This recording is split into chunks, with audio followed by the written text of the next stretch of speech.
Do you swear me, Your Honor? You want Do to you, take that? whomever would like to. We got Deputy Scott usually. But let's go, wait a minute, let everyone get situated and then we'll go back on the record.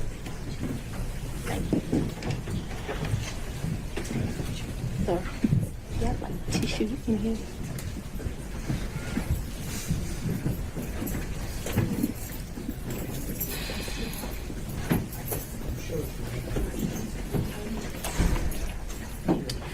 All right, we are back on the record. Deputy Scott, if you could swear in our next witness.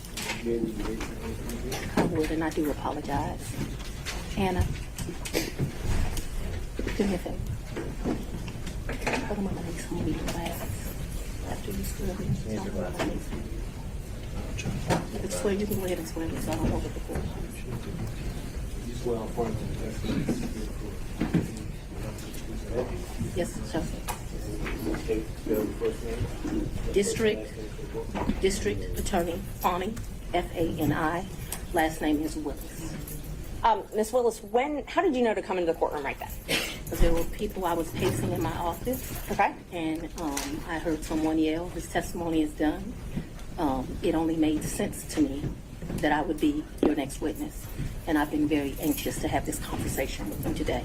So I ran to the courtroom. So as soon as you heard that Mr. Wade was done testifying, that's when you just assumed you would be the next witness? It only makes sense. Did you listen to any of the testimony? I've been in my office pacing, ma'am. Did you listen to any of the arguments? I did hear the arguments this morning. It's ridiculous to me that you lied on Monday, and yet here we still are. And I did listen to that argument. All right, so that was it, just the argument, no testimony.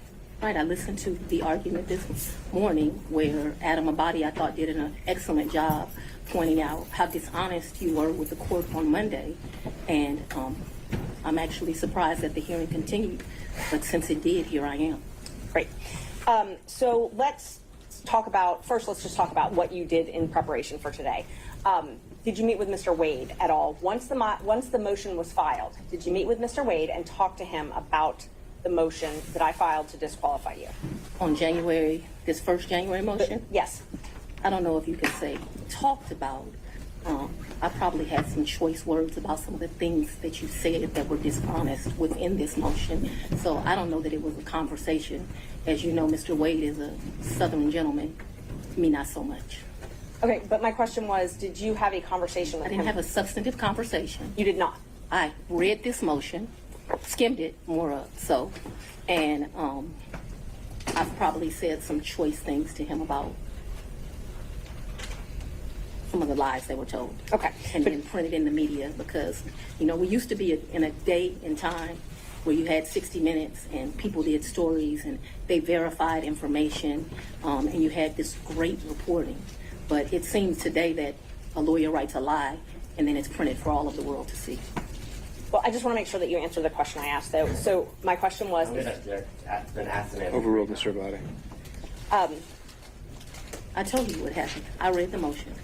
I am sure I told him what my opinion of it is. Okay. And past that, we had no substantive conversation. You did not? Okay.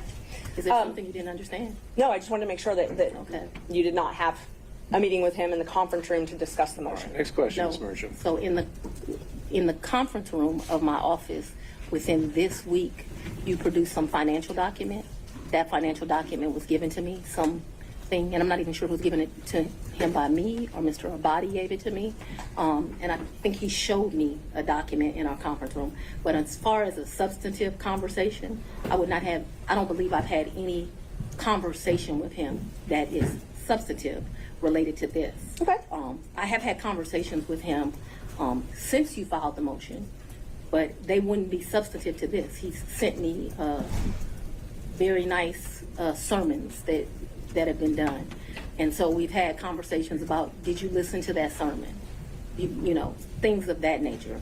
And I would say they were in relationship to this because I think he did it to be kind. Okay. Let's start back in 2019. Yeah. So you and Mr. Wade met in October 2019 at a conference? That is correct. And I think in one of your motions you tried to implicate I slept with him at that conference, which I find to be extremely offensive.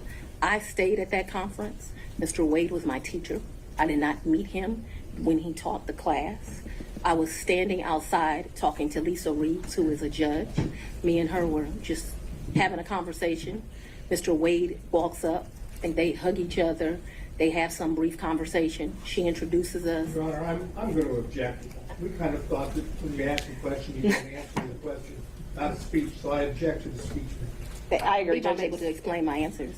I believe she's able to explain her answer. And that's, Ms. Mershon, that's okay. I can handle it. Ms. Willis, I'll ask you just listen to the answer, or excuse me, the question, and keep the answers confined to the question as best you can. I think you'll have more than enough ample opportunity on when the state is Well, able it's to ask highly follow-ups. offensive when someone lies on you, and it's highly offensive when they try Judge. to implicate that you slept with somebody the first day you met with them, and I take exception to it. All right. Well, Ms. Willis, you'll have the opportunity to explain all of that when it's the state's turn to ask more open-ended questions. Yeah. Ms. Merchant.